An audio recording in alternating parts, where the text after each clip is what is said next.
公元354年秋天，桓温的第一次北伐结束。本次北伐结果有些不尽人意。说成功吧，桓温确实兵临长安城下，还间接致使前秦的丞相和太子死在了战争当中。单说失败吧，也不为过，毕竟旧都长安未能攻克，而且这一来一回损失了2万多战士。因此，在回来的路上，桓温始终很不开心。就在这个时候，一个老妇人给桓温带来了一丝惊喜。她说：“桓将军，您长得很像刘琨。”桓温有2个偶像，一个是宣帝司马懿，一个是闻鸡起舞的刘琨。尤其是对刘琨，桓温更是充满了仰慕之情。刘琨会写诗，懂音律，有将才，出身高贵，才华出众，誓死抗击胡虏，与同时代的爱国志士祖逖俱以雄豪闻名于世，可谓是两晋时代有识之士的精神导师。更何况对桓温来说，自己名字里的这个温字就是从刘琨的右司马温峤那儿取来的。因此桓温听闻老人家说他像刘琨，他便立刻来了兴致。原来这个老妇人就是刘琨府上的歌舞艺人，曾经服侍过刘琨。此时刘琨去世已经30多年，这名妇人也已经衰老不堪。她一见到桓温便潸然泪下，泣不成声地说道：“桓将军您长得太像刘司空了，一见到您我就想起了他，所以忍不住的哭泣。”桓温一听这话，顿时一扫阴霾，来了精神。他赶紧回屋把自己好好的整理了一下，然后回来问老妇人说：“您说说我哪儿像刘司空？”说完，桓温就竖起耳朵，静听老妇人是如何将自己跟偶像对比的。老妇人又仔仔细细地打量了一番桓温，然后说：“脸庞很像，可惜有点薄；眼睛也像，可惜有点小；须发很像，可惜红了些；形体也像，只是有点矮；声音也很像，可惜嫩了些。”桓温自以为雄姿英发，气宇不凡，结果老妇人有啥说啥，说完才发现自己跟偶像比起来，虽然不是毫无关系吧，那至少也是差之千里。听完老妇人的话，桓温像一个泄了气的皮球，兴致全无，索然无味。他随手把冠带解了扔在一边，然后躲在屋里睡大觉，一连睡了好几天。正当桓温闷闷不乐的时候，又一个噩耗传来，桓温的母亲孔老夫人去世了。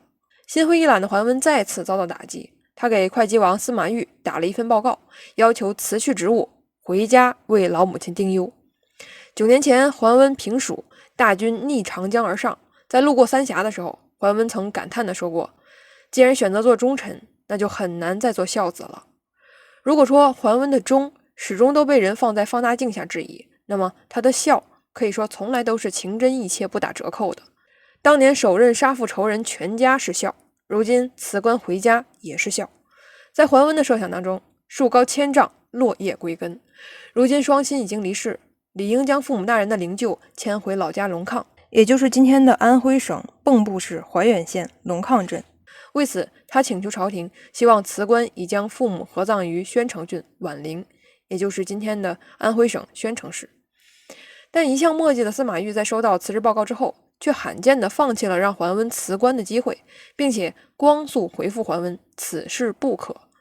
尽管司马懿和桓温2人从未彼此信任过，甚至司马懿大半辈子的工作就是防范着桓温，但他还是清醒的。司马懿知道，如果此事真的让桓温一走了之，就靠朝廷那些2代子弟们，那帝国安危和长江上游的军事防务，没有人能扛起来。当然，朝廷还是给了桓温足够的尊重。朝廷下诏赠桓温母亲孔夫人印绶，赐谥号静，派侍中代表皇帝前来吊唁。1个月之间，皇帝特使前后8次前来慰问，可谓极尽哀荣。或许是桓温在家丁忧的原因，整个355年，他似乎像消失在了历史当中，不见任何记载。到了356年，桓温终于再次出现了，而这一次他一出手就是王炸。东晋永和12年，公元356年2月，桓温上书建议朝廷将首都迁回洛阳。这封奏书仿佛是一个炸弹，将东晋朝廷炸得外焦里嫩。大家纷纷表示：“你桓温是不是读书读傻了？让你北伐，你意思意思就得了，还真想打回北方去啊？东晋已经在江东建国40余年，各类世家、各种豪强在江左的利益不断巩固。你现在嘴皮子一碰，让我们回到北方，那就意味着这40年的积累一夜之间化为虚无，那怎么可能呢？”桓温并非不知道还原旧都是异想天开，他上这道书的目的，一方面是心存幻想，希望通过北返来破坏高门士族在江南的根基。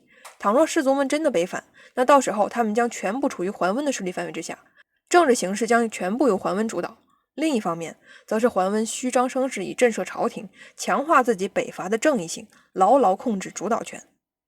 有时候我们不得不佩服鲁迅先生的开窗论。你想给屋子开一扇窗，大家都不允许，那你主张把屋顶给拆了，这时候大家就都愿意开窗了。具体到迁都这件事上也是一样的。听到桓温嚷嚷着要迁都，而且被拒绝了之后，连续上表10多次，大有死磕到底的架势。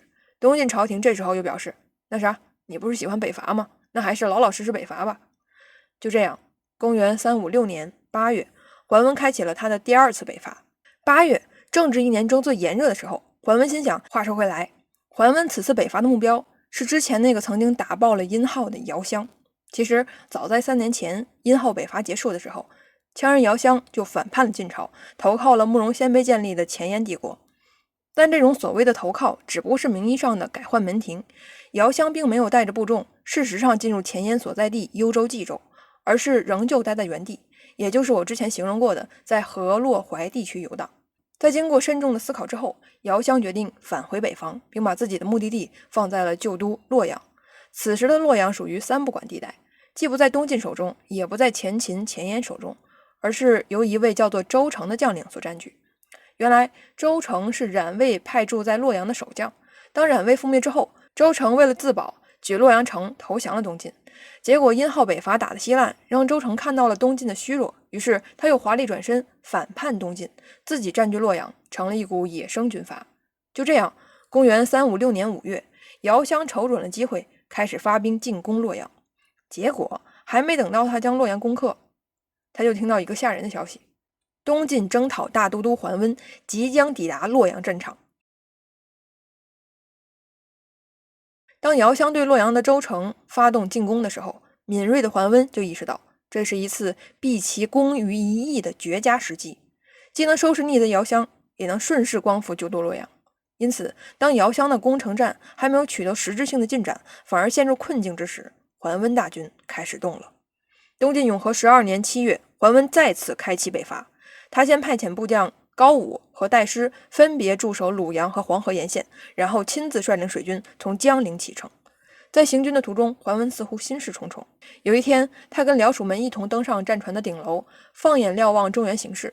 北方大地虽然万里辽阔，气势如虹，但毕竟一片衰败，满目疮痍。桓温不由得感叹说道：“中原沦陷，神州陆沉，这使北方百年繁华化为废墟，王衍等人难辞其咎啊！”王衍是西晋年间名门琅琊王氏的头牌人物，在朝中历任中书令、尚书令、司徒、司空、太尉等要职。可是他身居高位，却不以经国大业为重，酷爱清谈，嘴皮子贼溜，世人称之为口中雌黄。成为朝廷重臣之后，他依然荒废政务，完全置国家危亡、民族衰微于不顾。最终在永嘉之乱里，他被截胡首领石勒推到墙壁，活埋而死。可以说，王衍正是尸位素餐、空谈误国的典型货色。然而，桓温的幕僚中有人却不这么认为，反而替王衍辩解道：“天命兴衰，自有运数，非人力能为，不一定是他们的过错。”桓温听完这话，冷冷地盯着在场的每一个人，说：“当年东汉荆州刺史刘表有一头千斤大牛，饭量是普通牛的10倍，但干起活来却连一头病牛都不如。刘表倒是把他当成宝贝来养着。可曹操破荆州之后，二话没说就把他杀了吃肉，犒劳将士。”桓温一席话说完，在场幕僚无不变色，没人再敢多说什么。桓温的警告使得大军得以专心军事，很快就到达了洛阳城南的伊水。而另一边，姚襄对桓温的到来也感到忧心忡忡，他撤了对洛阳的包围，准备像对付殷浩一样故技重施，将精兵隐蔽于伊水以北的丛林当中，并派遣使者对桓温说：“将军您亲率王师前来，我姚襄愿意归顺，请将军您军队稍微往后退一点，我会在路旁拜服将军。”桓温可不是殷浩，他一眼就识破了姚襄的诡计，便将计就计的派人给姚襄说：“我这次来洛阳，为的是收复中原，修复先帝陵墓的，和阁下没有什么关系。如果你想来拜见，近在咫尺，随时可以过来，何必麻烦使者跑来跑去呢？”姚襄一看，这桓温确实比殷浩难对付，于是只能摆开架势，准备跟桓温来一场硬碰硬的较量。他把部队从树林里面调出来，依托伊水阻击桓温大军。桓温则指挥军队强行渡河，自己身披铠甲督军前行。桓温的弟弟桓冲及诸位将领英勇冲杀，对姚兴发起了猛烈的冲击。在桓温军队的打击之下，姚襄所部大败，被斩杀了数千人。姚襄本人则是仓皇而逃，逃往了洛阳北面的北邙山。姚襄被桓温3下5除2的消灭，极大的震慑了洛阳城里的周成。周成知道自己绝不可能对抗桓温，于是果断打开城门，率部投降。至此，桓温第2次北伐胜利结束。45年前，永嘉5年6月，匈奴人攻陷大晋帝都洛阳，一日杀市民3万余人，史称永嘉之乱。洛阳沦陷后半年，桓温诞生。45年以来，从刘琨祖逖到西涧陶侃，再到桓温，多少人都做过故国不堪回首的梦。桓温从未到过洛阳，却始终听说过洛阳城里的故事。太极殿、金庸城、铜驼街，他们的名字不光出现在帝国的文件和档案里，也曾经出现在王导、温峤、余亮以及他父亲桓仪的口中。在洛阳的最后一站，桓温带着全部下属官僚去了一趟邙山，在那里祭拜了西晋的诸位先帝，又收拾修复了园林。既是要给本次北伐画上一个圆满的句号，也是要给朝里那些只知道清谈的家伙们做出忠君爱国的表率。随后，桓温继续上书，建议朝廷还都洛阳。东晋朝廷当然还是一如既往的表示，算了，回头再说吧。桓温其实只是想在声势上拿捏一下朝廷，对迁都这种惊天动地的事儿，本质上是没有执念的。于是，最终他在洛阳留下了少量驻军，便返回了荆州。值得一提的是，本次桓温和朝廷对洛阳驻军的人事安排存在着很大的问题，也引发了非常严重的后果。不过问题的爆发要到桓温第3次北伐的时候才会凸显，所以我们到那时候再一并论述。姚襄虽然被桓温打跑了，但他的去向却牵动着另外一个大国的神经。姚襄素有勇略赛孙策，仁义如刘备之称。过去姚襄打仗败多胜少，但屡次战败之后，敌人找不到他的行踪，可老百姓却都知道他的下落，总是会扶老携幼的前来投奔，堪称16国小刘备。被桓温击败之后，当晚抛弃妻子前去投奔姚襄的老百姓就有5000余人。随后，姚襄渡过黄河，往东而去，屯驻在阳乡。百姓知道之后，又有4000户追随而去。当时有传言说，姚襄已经因伤症而死。洛阳地区被桓温俘获的姚襄部民听闻之后，无不北望落泪。姚襄惨败，7万多部众只剩下数千人。逃往邙山之后，他也知道自己元气大伤，在黄河南北两岸肯定是没有好果子吃了。于是，姚襄打算回到羌人的起源地陇右地带，想要凭借家族的威望聚拢人心，再次成就一番霸业。他让从兄姚兰走北路，自己走南，准备悄悄地返回关中。但问题是，现如今的关中陇右已经是敌人的天下，前秦早就在此建国，他们怎么可能坐视姚襄带着军民向自己国家进发呢？此时前秦的皇帝是福生，他一听说羌人在自己领土内行军，立刻派人围追堵截。南路军由大将伏飞龙对付，伏飞龙一战大破羌人部队，还生擒了带队的姚兰。而北路军，也就是姚襄所在的这一路，就更是全明星阵容了，分别由魏将军伏黄梅、平北将军伏道、间接将军邓羌以及龙骧将军苻坚前来作战。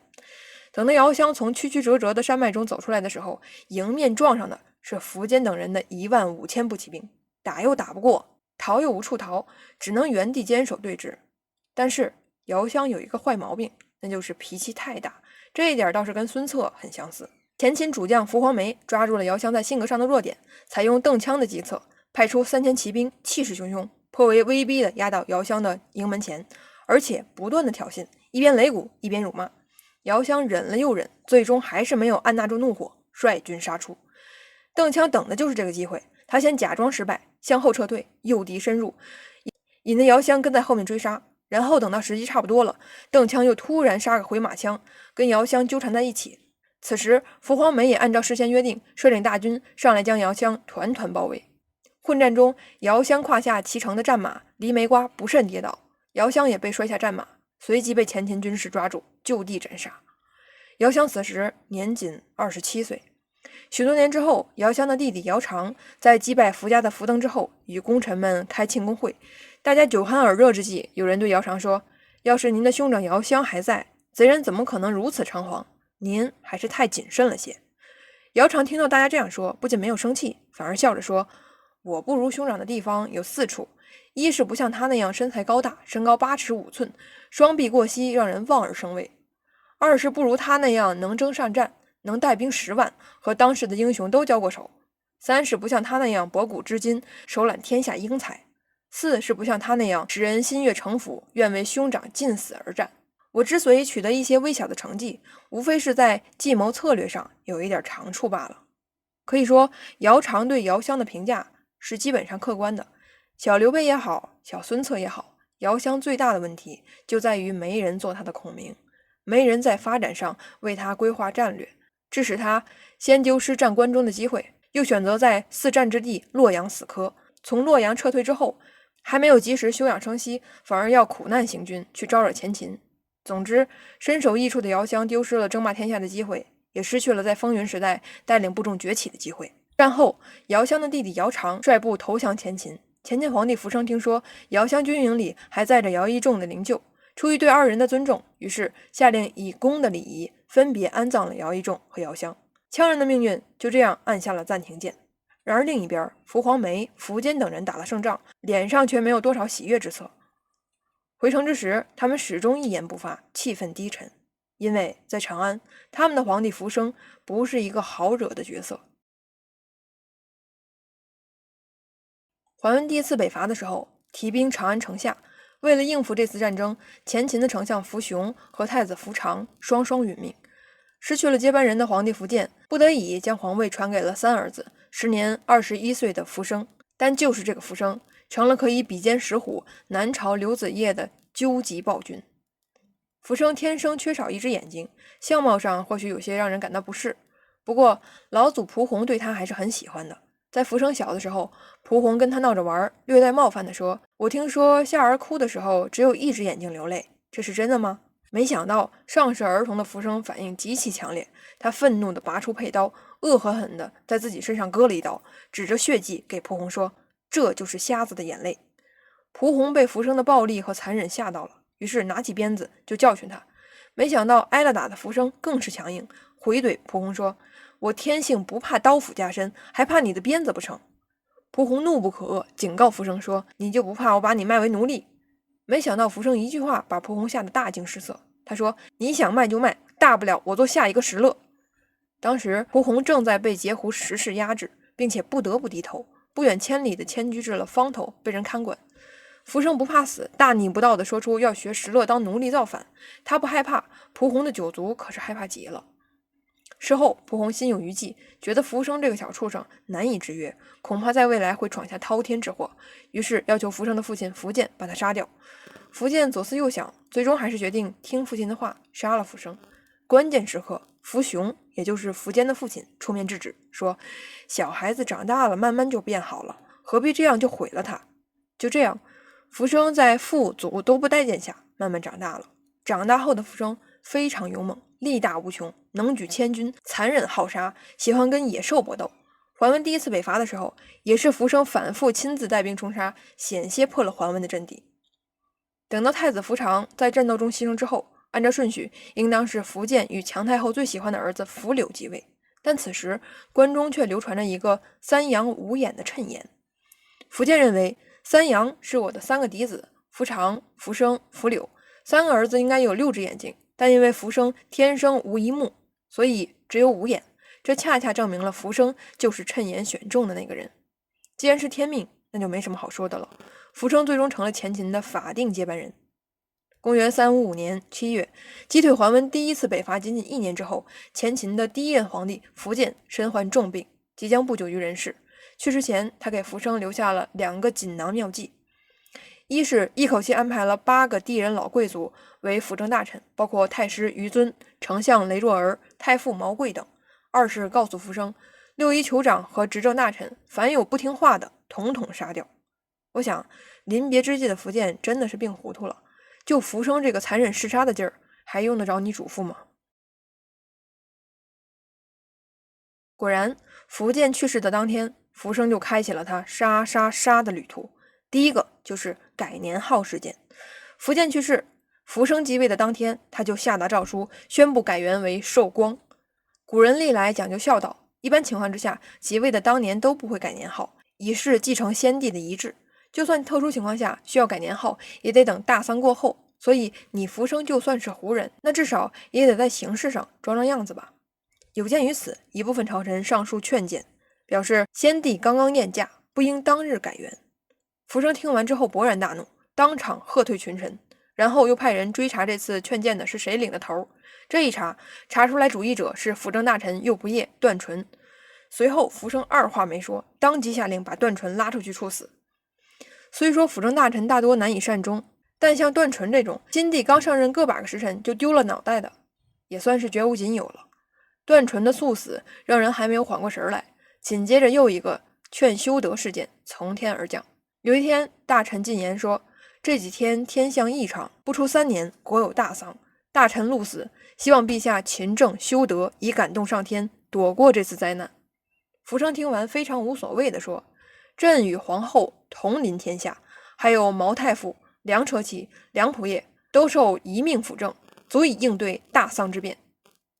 满朝文武听得一头雾水，让你修仁德，跟皇后太傅他们有什么关系？什么驴头不对马嘴的？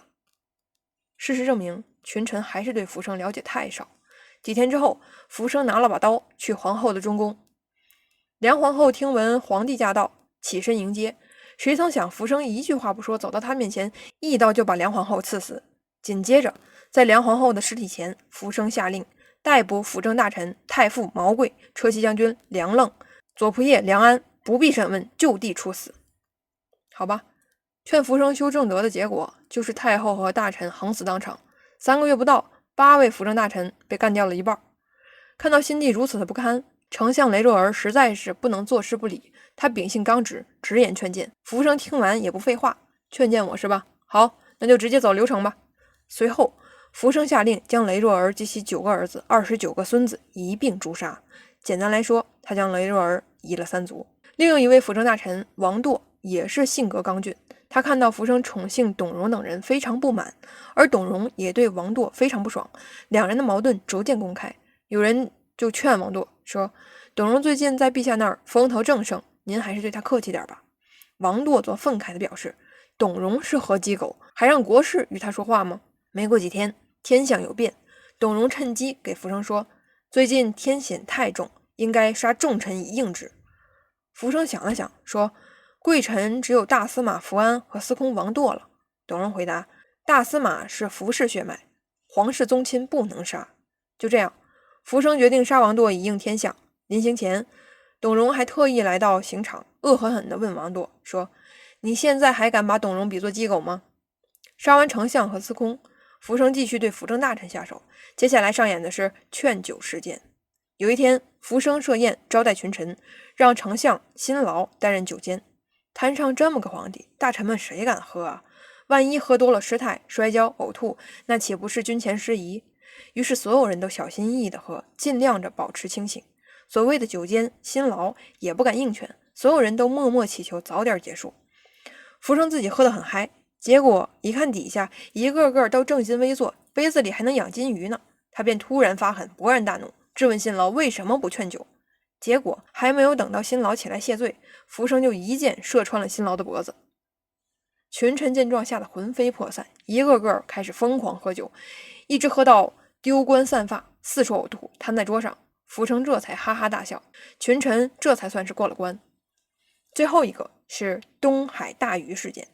有一天晚上，福生做梦，梦见有一条大鱼在吃蒲草。蒲是福家以前的姓氏，大鱼食蒲，难道是暗示着有人要吃了福家的基业？本来就疑心重重的福生，又听说最近长安有童谣传唱，叫做东海大鱼化为龙，男皆为王，女为公。福生听完一琢磨，心想，这下好了，逆贼自己跳出来了，鱼化龙嘛，那肯定指的是于尊。因此福生下令杀太师、录尚书事、广宁公于尊，并杀其妻子石孙。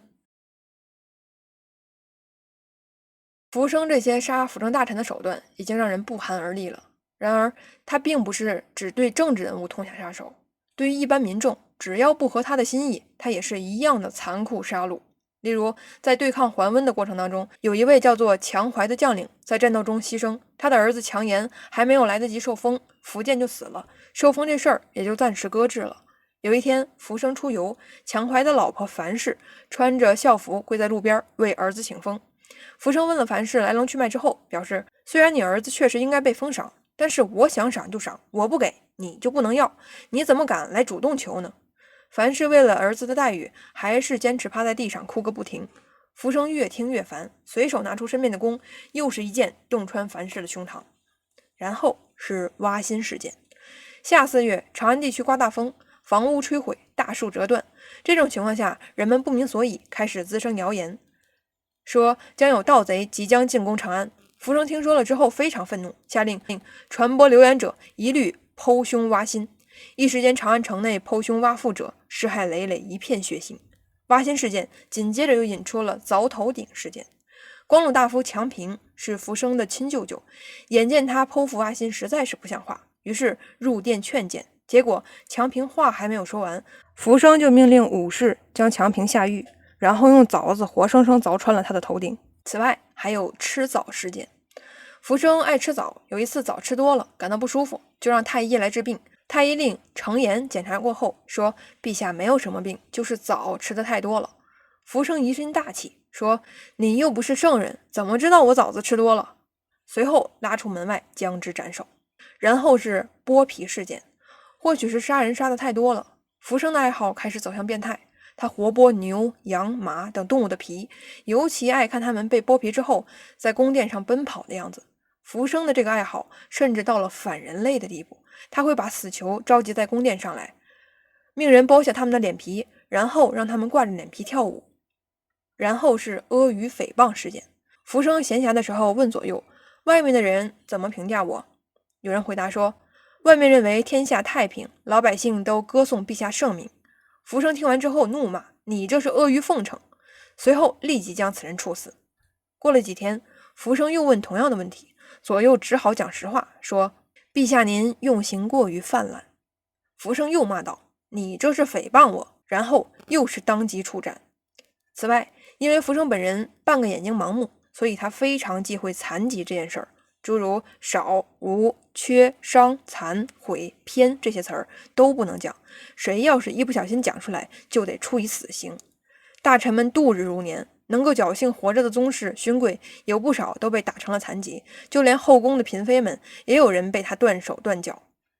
苻生每天朝见大臣的时候，身边摆着弓、箭、锤、钳、锯、凿等各种刑具，看哪一个不顺眼就砍腿、砍手、锯脖子、锯断双肋。继位短短几个月，大臣就被杀了500多人。然而面对几百个无辜之人的惨死，苻生还振振有词地说，我受皇天之命，承祖宗之业，即位以来杀了还不到1000人，你们就苛责我刑虐。那假使有一天我真的峻刑极罚，你们又该说朕什么坏话？与之对应的是他对生命的漠视。有关部门报告，近1年以来，野兽杀伤百姓700余人，而苻生却懒洋洋地表示，野兽饿了自然要吃人，等到他们吃饱了就不会再吃了，所以何必怨天尤人，放任自流就行了。苻生的倒行逆施惹得满朝愤怒，暗流涌动。在这种压抑病态的政治氛围之下，有些人逐渐生出了反叛之心，其中第一个动手的就是刚刚击败姚襄的傅黄梅。傅黄梅打了胜仗回到首都之后，向朝廷申报此次对各级将士的封赏，但苻生却仿佛充耳不闻，丝毫不理会傅黄梅的诉求。不仅如此，在很多场合，苻生还刻意打压傅黄梅，数次当众羞辱。最终，傅黄梅决定组建秘密组织，杀掉这个混账后生苻生。不过，傅黄梅的动静被人不小心泄露，苻生收到消息，先下手为强，处死了傅黄梅。杀掉傅黄梅之后，苻生还是不放心。有一天晚上，他嘟囔着对身边的宫女说，阿法兄弟也不可信，明天起床就把他们杀了。这个阿法全名叫做苻法，而他的兄弟叫苻坚。苻生说完这话，便昏昏沉沉地睡去了，而苻法、苻坚兄弟俩此时却已经做好了政变弑君的准备。